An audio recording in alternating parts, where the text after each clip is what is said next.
I am so excited to be starting my second woohoo Ancient Past podcast, and I'm especially excited today because I am joined by just a dear person to me. She and her husband and family are so special to me. And I mentioned in the first podcast that I would be inviting her to talk with us. And so here she is. And so let me just quickly introduce you to Alex. Wow. This is just really a precious young friend of mine. And it was only this afternoon, thinking about the doing the podcast, that I realized how fitting talking with Alex is to the purpose of this whole podcast. And in fact, let me revisit that quickly, and then I want to get right into talking with her. But um, the purpose of this podcast is captured in that verse, and that is stand at the crossroads and look, ask for the ancient paths, ask what the good way is, and walk in it. And that's where I want to live. My whole desire in doing this is to encourage us to live in those ancient paths. That's my real desire, and to look for not what the world says, but what the word says. And it was only today, as I thought about it, how much Alex is a living witness to the power of the word, the encouragement of it, the transformational aspect of it. Wouldn't you say, Alex? Yes. It's really been fun. And so, Alex, remind me, didn't we first meet when you were baptized? Yes. Yeah. Yeah. I came out of the water and then you came and hugged me. And Oh, we had been at that church for only 3 months, but okay. we had met everybody. I mean, we had met so many people at the church that when you hugged me, I thought, do I know her? Like I and so I was like running through like I don't know. I may have met her. I don't know. All I knew is that I was hugging you. So Oh, it was so fun. Well, all I knew was I just wanted to hug you. I just yeah. and I feel like it feels like the Holy Spirit sort of connected us right from the beginning, doesn't it? Yeah. Because we met and we immediately, in fact, again, something that really fits with this podcast is that the first thing I think we started doing was reading big chunks of scripture, right, Yeah. separately, and then we come together and talk about them. Isn't that Yeah. right? Yes. Yeah. Oh, yeah, that was so neat. And so Alex was young in her faith then, and it was just such a delight to see her insight into the word, the things that challenged her and transformed her, that puzzled her, and just so many cool things. So I want to start. There's so many fun stories that Alex has that it's hard to know where to begin. But I thought, Alex, that we might talk um, about a conversation that you had in college with that gal from a Christian ministry and what she said to you. I thought that would be kind of a neat way to start in if you'd like to share that story. Sure. I think for that piece to really make sense, I wasn't raised with any sort of faith, and so for me, any sort of invitation into church or those kinds of things, those were things that I participated in, but they weren't necessarily things that I really understood. I had gone to like youth group and those kinds of things, but it was very few things that I had actually participated in. Mhm. And so when I was in college, I had gone to a youth group camp that in high school that I loved. And so I Mhm. think that there was still those little remnants that I was Mhm. really interested in. So I think that there was this underlying belief among the students that were already at CSU that you avoid the campus crusaders. They're going to harass you. you should ignore them. And so that was just kind of my belief. Well, I had this girl approach me and she asked if I believed in God. And I remember thinking like this might be like initially I think it was like, oh no, I've talked to this person I wasn't supposed to. And then Oh. very quickly it was, but I'm wrestling with this. So Mm. maybe I need to respond to her. Mhm. And so she asked me if I was willing to have a conversation with her. And so it's like, sure. So I met her for coffee and she asked if I had any questions. And I had said, I have these things that I believe so deeply. If I believe those things and then I believe in God, what happens to those things that I believe in? And she said, oh, all of that'll change. That'll all go away. And I Mhm. remember that just, it felt so dismissive and nonchalant, which now I understand why she said that. And I understand that her nonchalance was less that she was like, oh, you're going to change everything about yourself. It was, she understood the transformative nature of coming to Christ. She understood that it was an entire being shift, not a you check this box, you check this box, you check this box, and then you get to come to Christ. And that's how I heard it. I Right. heard it as you've got work to do.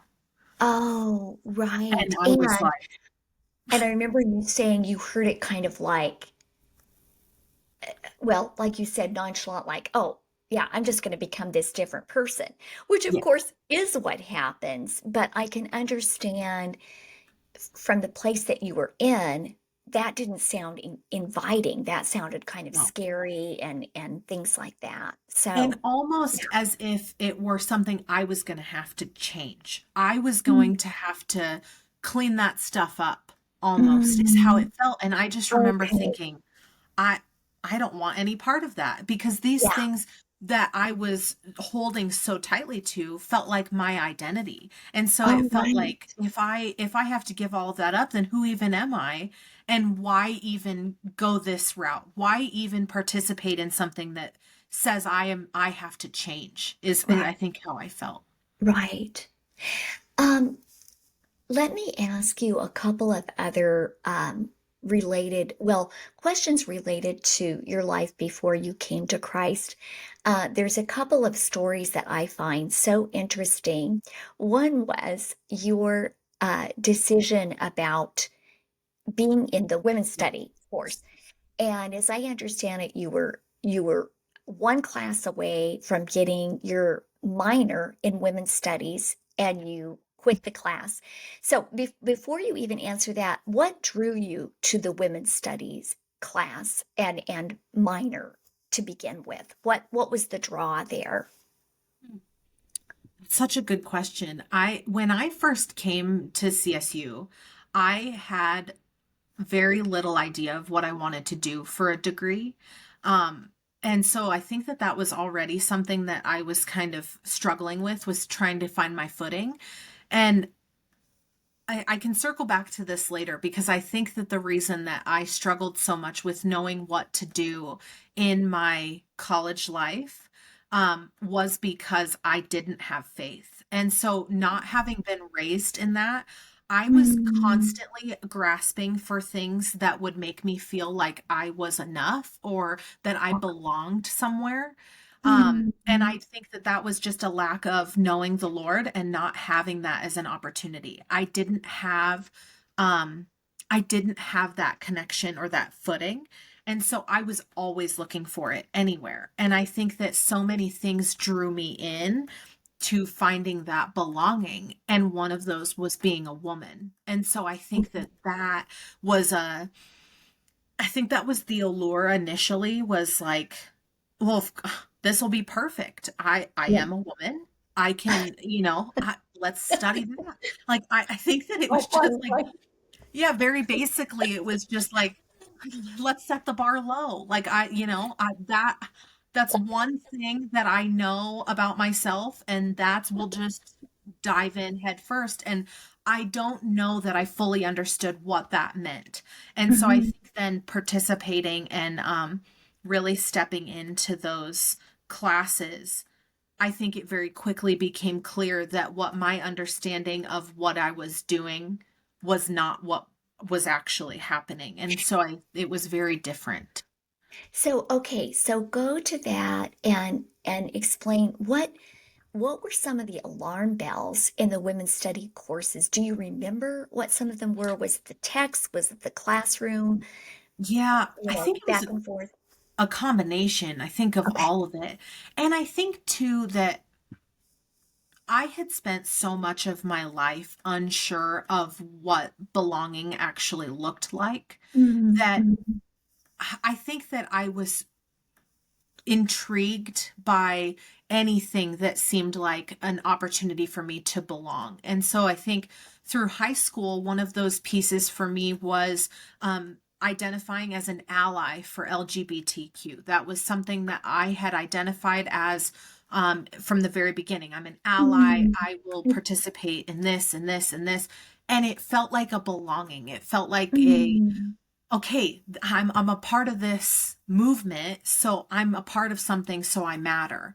And I think that I felt that same way with the women's studies classes initially, where it was like, okay, like I'm going to reinforce that I am a woman and I'm a force to be reckoned with. And I was often raised Mhm. to one of the sayings that was said to me often was get your education and do everything that you can to be independent so that you never have to rely on a man. That was something that was said to me often when I Really? was growing up. And so I remember the reliance on a man was associated negatively in my mind. And so And I so, think that women's studies really fit that bill of all right, I'm going to empower myself. I'm going to reinforce this independent woman power. Um, and that I was really met with, um, there was some opposition from the very beginning in the classes that I was in of, my identity felt challenged maybe in that I had these things that they would say, "Oh no, you absolutely can't identify certain people in a certain way because if you do that, you're boxing them in and you're not allowing them to have their identity." But then in the same breath, it would be, "Well, if you don't identify that person in this way, then you're taking away their root and their culture and so it was always these conflicting ideas that if you label somebody, you're boxing them in. If you don't label somebody, you're negating a piece of their culture. And I so remember just feeling so conflicted. would you say at first that it was almost more confusion than anything that really exactly was off-putting? Yeah, it was. It was Okay. it was confusion and I think too that because I had spent so much time desperate to belong, Mm. when there was that conflict, when there was that well wait a minute, that doesn't make sense to me. I felt bad. And I felt Okay. like I was breaking the rules or I felt like I wasn't identifying as a woman in the way I was supposed to. And Mm. so there were so many of those the push and the pull of that doesn't conceptually make sense to me. But if I say Mm. that, I may be ostracized Oh, and that then is going to cause even more issues for me. right. Go. Right. Go. And now she's mama I'm with telling a you. little boy. So, I know. so, okay. So, was there a straw that broke the camel's back? Was there a moment, or was it just um, what's the word for it? Just a whole, oh, I can't think of the word when everything just comes together to a tipping point. Was it a sudden Yeah, thing or just a culmination? Culmination, that's the word I was looking culmination. for. Yeah. I think it was a culmination. I think that I Mhm. had spent so much time and I mean the to get the minor, I mean, I had to take a lot of classes, and so many of the classes, I found myself in that confusion, and rather than feeling like I was belonging, I felt like I was in trouble a lot of the time. And I think that Oh, that hmm, constant feeling just interesting. piggybacked off of much of the feeling I had had most of my life. I think I struggled a lot with that. Um, Alex, so I will share that Alex loaned me some of the books from the classwork, a couple, and I was, I mean, I haven't been in college in many years, but I was kind of shocked, quite shocked with how coarse and how unscholarly they were. They certainly didn't read like any textbooks or professorial type of books that I had read when I was in college. And I was at a very liberal college, so it wasn't like um, it was just like a narrow Christian college. It was CU, so it was quite liberal, University of Colorado. But did those textbooks surprise you, or were you young enough that it didn't have that effect? Because for me, it was pretty surprising. Like besides just the language and the coarseness, they were endorsing, they were supporting that women have a right to be prostitutes, that we should support their agency in that. And rather than the old idea was that women shouldn't sell their bodies for sex, that was kind of a demeaning thing, a degrading thing for women. It became something that, oh, we should support whatever their choices are. We should support their agency in making those choices. So I just wonder if you remember anything about the textbooks that you found either confusing or off-putting or surprising, shocking. I think that I wasn't raised with anything other than that. So I think that for Okay. me that was normal. Mm, And so I think that really wow. it wasn't necessarily that it stood out to me as I can't believe we're doing this in school. Like I Okay. don't think that that ever stood out to me. Um yeah, I wasn't raised to think otherwise. So I think that that was pretty standard. Oh, That that's was that's a it so it was okay. less alarming and more just I think a reinforcement of what I had kind of known growing up and what I had experienced through high school.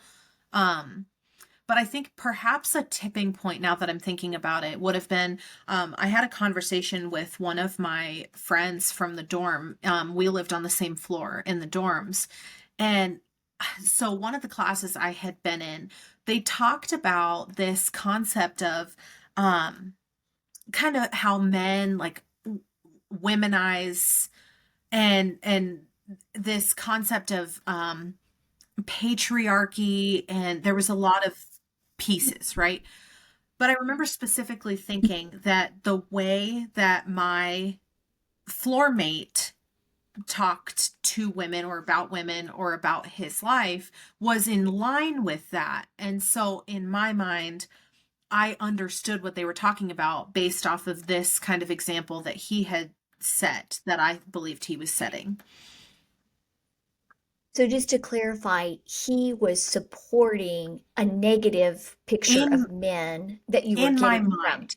from the So in my mind, I okay. thought Mhm. that this was, Okay. that that's what he was, the example he was setting. I shared this with Okay. him Mhm. as a way of explaining how I had answered one of the questions in the class. And he took great Mhm. offense to what I had said. And he Mm. was like, that is never an example I want to set. I had never seen a scenario where men and women worked in tandem in that way. It was always, you Okay. don't depend on a man. If you do, you're going to get hurt. Mm. Um, and there Mm. was this conflict in relationships that it wasn't meant to be healthy, or it wouldn't ever work out that way because men and women were too different, or it was just, there were so many things. And so what the example was that he was setting was that of, now I know it was a biblical set. He was setting a standard Um, biblically of male, female, what those roles look like. And he was, go can, ahead. can you remember any like aspect of that? Any, or is it too far in the past for you to remember kind of what that Yeah, and looked I like? I can't say specifically that I know if there was anything that really stood out, but I think that one piece for me always was just the way that he handled himself, and in regards to like other women in the dorms and those kinds of things. There was a lot of, people being interested, and there was a lot of flirting, a lot of those things. Flirtation. Yes. Yeah. But Mhm. he wasn't always that way. And if he was, if there was anything, it was always very, I don't know what the word is. But it was just different. The way that he interacted with women, the way he talked about women.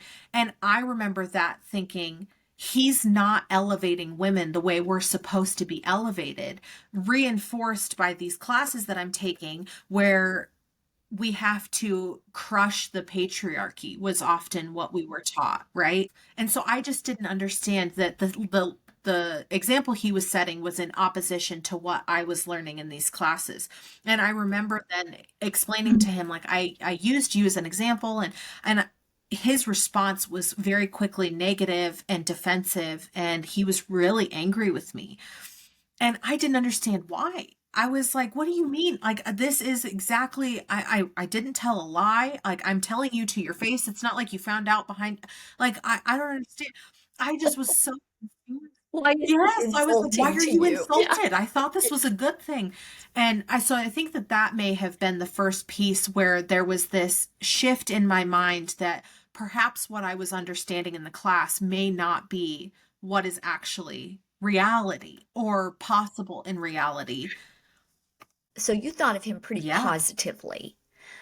But according to the class, what he was doing was in line with this Yeah. patriarchal Yes. negativeness. Yeah. Huh. And so and when you shared it with him, he must have seen it as that you were saying he was negative too, but you hadn't quite connected those No, I dots. didn't. In no way was I thinking that I was giving him a character assassination. Like that. That was in no way Mhm. what I thought that I was doing in having that conversation with him.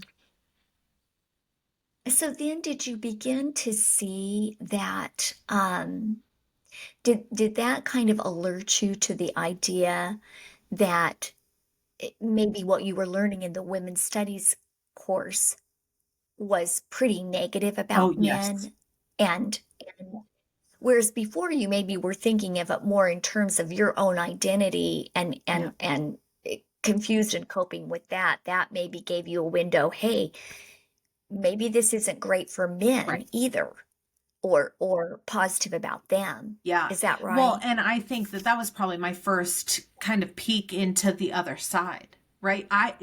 My entire Okay. focus was on my belonging in, and so it was, I don't know that I even considered it in that regard until he said something. Yeah. Wow, Alex, that is so interesting that he kind of shed light on this. So that man um, actually comes into our story Yeah. later, doesn't he?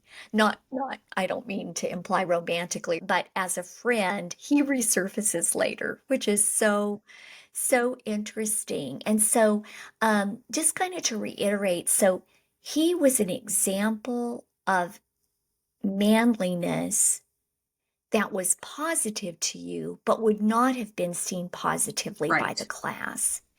And and wouldn't have been positive exactly even in the way you were raised and your education up to that time. Is that correct? Yeah. And he Okay. happened after I had had that conversation, we ended up getting into quite the argument, and we didn't talk. We didn't Oh, talk for really? almost a year after that had happened. Yeah. Oh, really? Because yeah, he took Yeah. offense I was and you used. felt you were Yeah. still where you were. Yes. Oh, wow. Okay, well, let me just share with people listening in, looking in. I told Alex I have kind of a desire to keep these more around the 20-minute range. Um, and so I hope this will end with a bit of a cliffhanger because as of right now, um, Alex is getting ready to question her involvement in this class. She still hasn't met Christ or fully given her life to him. And so I want to just encourage everybody to listen to a part two that will be about that. So, Alex, thank you so much. I've just enjoyed this so much, and I hope everybody will come back for a second visit with Alex because the rest of her story is so exciting too. So, okay, thank you.